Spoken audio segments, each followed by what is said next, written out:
It's far too easy for a game to get announced too early, receive too much hype, and then ultimately disappoint at launch. That makes it all the more impressive that Shin Megami Tensei V, announced by Atlus 2 months before the Nintendo Switch console had even launched, somehow greatly exceeded my expectations. SMT5 introduces a spectacular new adventure element that directly complements the existing stellar turn-based combat system, and the result is easily one of the best games of 2021 and one of the best games on Nintendo Switch. SMT5 begins with your Tokyo high schooler protagonist somehow being transported into another world, which I believe is pronounced Dat, where he gets transformed into a godlike being called the Nawabino. Dat looks just like a post-apocalyptic version of Tokyo with vast sand dunes and tons of toppled buildings littering all over the landscape, creating a mystery of where this world came from. SMT5 ultimately has even less story than SMT3. Compelling characters are introduced and then not seen again for several hours, and that's if you're lucky. This is surprising considering that Shin Megami Tensei IV and 4 Apocalypse crafted slightly more involved narratives. However, this decision serves a purpose. I was not expecting to make this comparison, but SMT5 kinda reminds me of Zelda Breath of the Wild, in that the narrative takes a backseat specifically to leave more room for adventure. To be clear, SMT5 is not an open world game, but the sense of exploration is equally as inviting. Across the course of the game, you will play through 4 self-contained sections of Dat, and each section is huge, comprising of its own distinct wide variety of landmarks with clear visual identities. The world is meticulously crafted, such that just finding your way from point A to point B sometimes becomes an unorthodox maze of its own. And there's a sense of wonder in how much vertical exploration has been cooked up into the journey. Series purists may be disappointed that the traditional maze-like dungeons are mostly absent in the game, but it's hard to be too upset whenever the world itself has become such an engaging dungeon.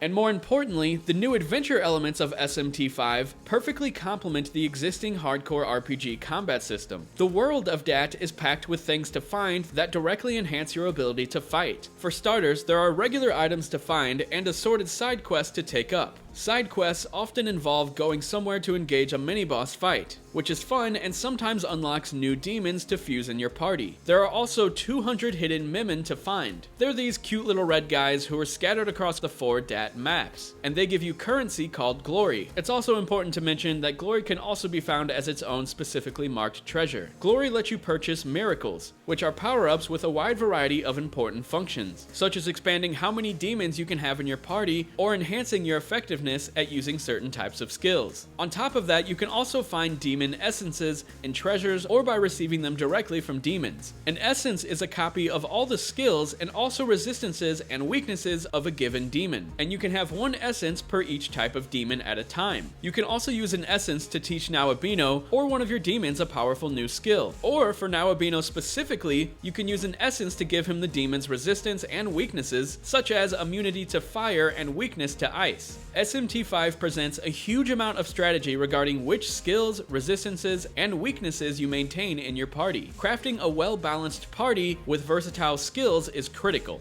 And finally, Dat is covered with regenerating green, yellow, and red orbs that restore your HP, restore your MP, and increase your Magatsui gauge, which is a combat feature. Basically, they make it so you don't have to constantly retreat back to a save point to purchase restoration after a few fights. It's yet another way that SMT5 keeps you focused and on the adventure. Nonetheless, early on in the game you receive an item that lets you instantly warp back to a recent save point whenever you want. Plus, every save point can teleport you to every other save point. And when you teleport between areas in the same vast region of Dat, the load times are non-existent. In fact, the load times are often fantastic in general. Almost nothing ever gets in the way of the spectacular pace of your journey. Truly, the only mild bummer about the exploration in SMT5 is that the soundtrack felt pretty lackluster until somewhat late in the game, when it finally started making itself more prominent. But honestly, it's easily forgiven. The battle system of SMT5 uses SMT4 Apocalypse as its base, in that demons are inherently more effective at using specific types of skills than others. The press turn battle system returns too, where exploiting your enemy's weakness or landing critical hits grants you bonus turns, while using skills your enemies are immune to or missing your attacks takes away your turns. Guns and smirks are gone too though, and there is no gear to equip either. You and your demons just have strength, vitality, magic, speed, and luck stats to grow when they level up. and for Naobino specifically, you can customize his stat growth. You gain more demons for your party by fusing 2 or more demons into one stronger new demon, or by convincing a demon in a battle to join you.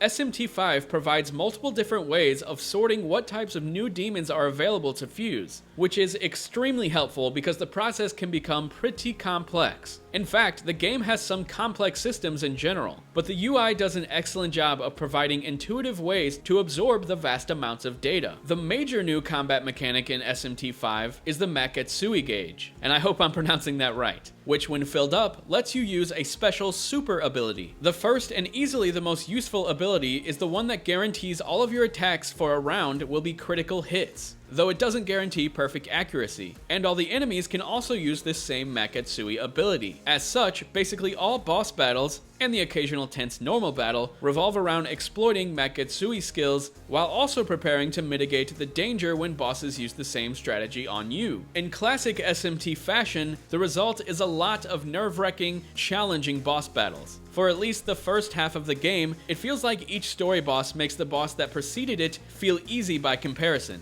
Achieving victory is supremely satisfying in those situations. Late in the game, with some notable exceptions, the challenge subsided for me, but it was because I succeeded at fusing powerful demons and crafting a Naobino that could withstand many situations. That's the point of the game, and my victory lap felt earned after 90+ hours of gameplay. Beyond boss fights, regular battles are manageable as long as you don't get careless. Demons roam Dat openly, and since you run fast, it's easy to choose to fight or flee. Occasionally you will run into absences, giant red abstract structures that obfuscate your map and summon lots of demons if you get too close. Attacking absences triggers a mini boss fight with demons, and winning destroys the absence and unlocks new miracles for purchase. Destroying absences is often optional but extremely worth it. If the default difficulty isn't to your liking, SMT5 also offers easy and hard modes, and Day 1 free DLC will further add a safety mode to make the game even easier. And when you finish the game, SMT5 offers 2 separate types of New Game Plus that cater to the hardcore and casual appetites, which is an excellent touch. Shin Megami Tensei V on Nintendo Switch retains all the strategic combat elements the Atlus franchise is known for, all while radically revolutionizing its world design to create an adventure that is completely addicting and flawlessly complements the battle system. It's truly a remarkable achievement. In fact, while some people think that SMT should borrow more from its spin-off Persona franchise, Shin Megami Tensei V makes me wonder if Persona could learn a thing or two from its older brother. And that's all we have to say today, guys. Thanks a lot if you made it this far, and if you want more reviews and reactions and news, all that kind of stuff,